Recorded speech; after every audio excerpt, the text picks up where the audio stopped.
Hello friends, welcome to your on YouTube channel Pandey classes. जैसा कि आप सब जान रहे हैं कि जो ये सीरीज चल रहा है वो 2025 अनसॉल्व पेपर 2014 से 2018 तक के सभी प्रश्नों का सलूशन चल रहा है। ठीक है, तो हम लोग आज के इस वीडियो में क्या करने वाले हैं, हम लोग सेट 1 2024 का जो 822 नंबर पेपर कोड था उसका सलूशन करने वाले हैं। और इसका हमने जो खंड आ है यानी जो बहुविकल्पीय प्रश्न है इसके लिए पहले से ही एक वीडियो तैयार करके रख दिया है और ये आपके लिए अपलोड भी हो चुका है। ठीक है, अब हम लोग जो पढ़ने वाले हैं वो खंड बा के प्रश्नों को पढ़ने वाले हैं। किस प्रश्न को? खंड बा के।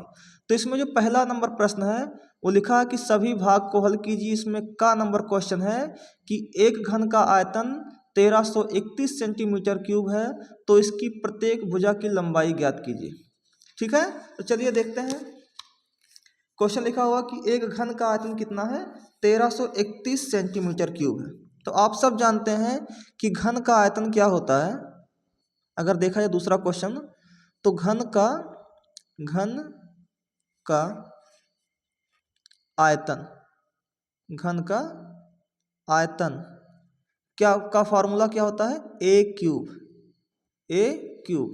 और ए क्यूब की जो वैल्यू है वो कितना दिया हुआ है? क्वेश्चन में दिया हुआ है कितना?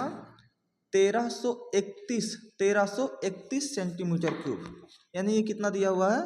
1331 सेंटीमीटर क्यूब दिया हुआ है। क्लियर हो रहा है? अब आपको निकालना क्या है? अब आपको निकालना है इसमें इसकी प्रत्येक भुजा ज्ञात कीजिए। तो प्रत्येक भुजा ज्ञात कीजिए। सबसे पहले घन तो आप जान ही लीजिए, यही होता है हमारा घन। ये क्या होता है? हमारा घन होता है। और घन की प्रत्येक भुजाएं क्या होती हैं? समान होती हैं। घन की प्रत्येक जो भुजाएं होती हैं वो क्या होती हैं? समान होती हैं। तो ये भी आपका ए ही होगा, ये भी आपका ए ही होगा और ये भी क्या होगा? आपका ए होगा। क्लियर हो रहा है? तो अगर मैं ए क्यूब की वैल्यू 1331 सेंटीमीटर क्यूब है, तो ए इक्वल टू क्या होगा? ये 3 उधर जाएगा तो क्यूब रूट बना देगा, क्यूब रूट 1331। क्लियर हो रहा है? और 1331 का जब आप प्राइम फैक्टर कीजिएगा तो आएगा 1331 का जब आप प्राइम फैक्टर कीजिएगा तो आएगा 11 एकम 11, 2 13 23 हो गया, 11 दूना 22, 1 बचा, 11 हो गया, 11 एकम 11। फिर 11 से काटिएगा, 11 एकम 11, 1 बचा, 11 हो गया, 11 एकम 11 और 11 1 11। तो अगर मैं कहूँ कि ए की वैल्यू क्या आना है, तो ए की वैल्यू क्यूब रूट में 11 गुणे 11 आएगा। और क्यूब रूट का मतलब होता है 3 का पेयर। तो यहाँ से ए की वैल्यू क्या निकल के आ जाएगी? 11। तो 11 सेंटीमीटर जो होगा इस क्वेश्चन का आंसर होगा। समझ में आया है? तो चलिए मिलते हैं नेक्स्ट क्वेश्चन में।